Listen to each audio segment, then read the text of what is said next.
Assalamualaikum and hi, my name is Sumaya. I'll be presenting my research on system dynamics model to ensure the sustainability of rice production in Malaysia. Do you know that food security is a worldwide issue that often affects developing countries, including Malaysia? This is due to the increased population growth in our country. That's why the demand for rice, our staple food, is rising to meet the welfare of the population. With this, the hypothesis in this research is the higher the rate of population, the higher the demand of rice production. Hence, a comprehensive study needs to be done to solve this problem. In order to study the relationship between the factors influencing rice production, a system dynamics model is used as the solution to improve food security in rice. Next is the research objectives. Firstly is to identify the interaction between the sustainability of rice production and rice SSL in Malaysia. Then to analyze the variables that cause the low usefulness and subsequently low revisitation of paddy producers. Lastly, to improve food security by enhancing the availability, accessibility, and stability of rice production in Malaysia through system dynamics models. In literature review, there are two aspects that need to be considered, which are the roles of food security in rice production and the study of system dynamics models for rice production enhancements. There are three factors that are involved in the first aspect of the literature review, which are rice availability, accessibility, and stability. Rice availability centers around the harmony between the population and the measure of rice that is available in the region of the country. The level of rice supplies need to be higher than the population development in order to keep away from rice shortage. Meanwhile, rice accessibility alludes to coordinate access and the capacity of every family to address staple food issues. There are two different ways to access the rice, which are direct access and economic access. Direct access is when the family creates its own rice by cultivating paddy plants, while economic access is when family purchases rice through the manufacturer from different sources. Lastly, rice stability alludes to the capacity of people to get rice constantly, regardless of whether in ordinary conditions or on during catastrophic events, and perpetual rice deficiencies. On the lookout, an expansion in cost is unsafe to influence rice utility and food security situations itself. Next, there are two factors that are involved in the second aspect of the literature review, which are causal loop diagram and stock flow diagram. Causal loop diagram, or known as CLD, can be utilized as a structure in fostering the coordinated framework element model. Based on Suryani, CLD is the beginning theory in fostering models, and it should be approved as evidence of its accuracy. In this research, this diagram will represent the causal link between system variables related to rice production. Once CLD is constructed, it will be converted into a stock and flow diagram. The conditions of a framework center around the creation of each stock and flow. In this diagram, it will show how stock and flow of rice production interconnected and how their criticism interlinked to make the framework. Next is the research methodology. The methodology consists of several stages, which are data collection, data analysis, designs of simulation model, and simulation scenario. For data collection, this research only utilizes secondary data for the modeling process. The data are extracted from various open sources such as the Department of Statistics, Ministry of Agriculture, and Agro-Based Industry, and other related organizations. After that is data analysis. Based on the data collected, a system dynamic approach can be carried out to examine the interaction between fertilizer subsidy, physical loss, paddy area conversion, land fertility, and self-sufficiency level in rice production. Next is the design of simulation model. CLD and stock and flow diagram are constructed as formulation of simulation models. CLD acts as the qualitative approach method, while stock flow diagrams as quantitative approach because it also involves mathematical formulations. Lastly, the simulation scenario. There are 6 simulation scenarios developed to examine primary factors in rice production from the year 2012 to 2050. As you can see here, these are the design of simulation models. The first figure is a causal loop diagram of rice production in Malaysia.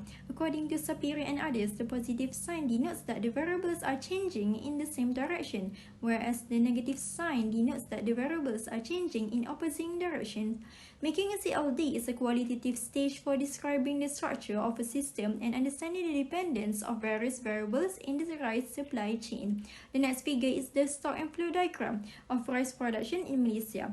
The development of the model is based on mathematical formulas and quantitative methodologies.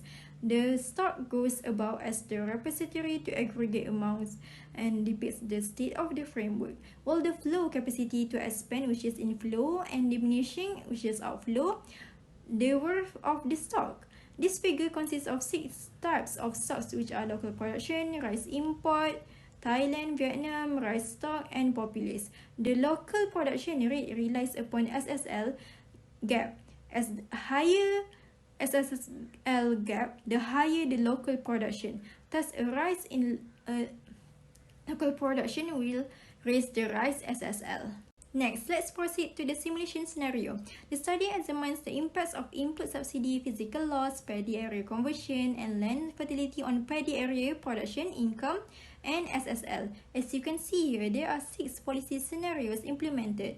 For scenario 1, which is the baseline, it has the input subsidy level of 41%, the loss of 7.2%, paddy area conversion of 0.2%, and no change in land fertility.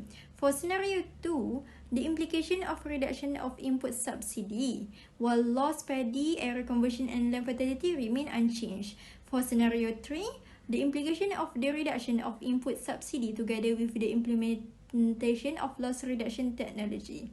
Next, scenario 4 consists of the combination of scenario 3 and the implementation of land management policy, while scenario 5 involves the impacts of the activation of all the policy variables. Lastly, scenario 6, structural change means that the desired productivity is based on the desired paddy production and the paddy area. Next is the model validation. Based on the statistic tests, which are RMS percent error and till inequality statistics, they indicate reasonably well fit between simulated and historical data. Hence, the system dynamics model developed can be accepted with confidence. Then let's proceed to simulation results and analysis. The first one is the simulation result of the paddy area. Scenarios 1 till 3 show a more or less similar decline in the area planted. A reduction area is expected due to the conversion of paddy area to other agricultural and non-agricultural activities. Together with increasing demand from a growing population, the original SSL target cannot be maintained in these 3 scenarios. The implementation of the land management policy in 2012 from scenario 4 to 6 increased the total area. The second figure is the paddy production. The simulation shows that, in general, the production of paddy is expected to have an increasing trend. The trends for scenario 1 to 5 are similar, but for scenario 5, the trend is higher for the period 2012 to 2040 due to smaller gap in production. However, under a situation where all policy variables are implemented based on the desired production and paddy area only, the production for scenario 6 yields the highest.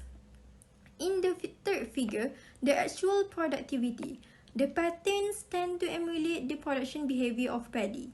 In figure 4, due to productivity increase, paddy farmers receive a steady increase in income, while the other scenarios provide increasing trends. Scenarios 5 and 6 yield sectoral income. Income is a function of production and price. The simulated trends of sectoral income are shown in the figure 6. The self-sufficiency of rice under the 6 scenarios are shown in figure 6. Overall, the SSLs appears to have declining trend except for scenario 6.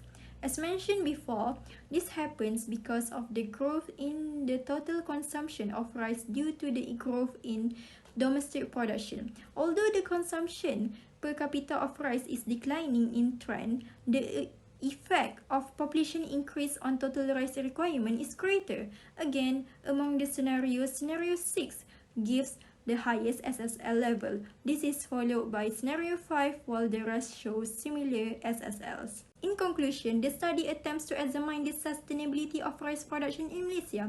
A system dynamics model is used to examine the impact of withdrawal of input subsidy paddy loss, land conversion, and land fertility on the SSL. 6 simulation scenarios were carried out to examine the impact of these variables on paddy area production, income, and SSL.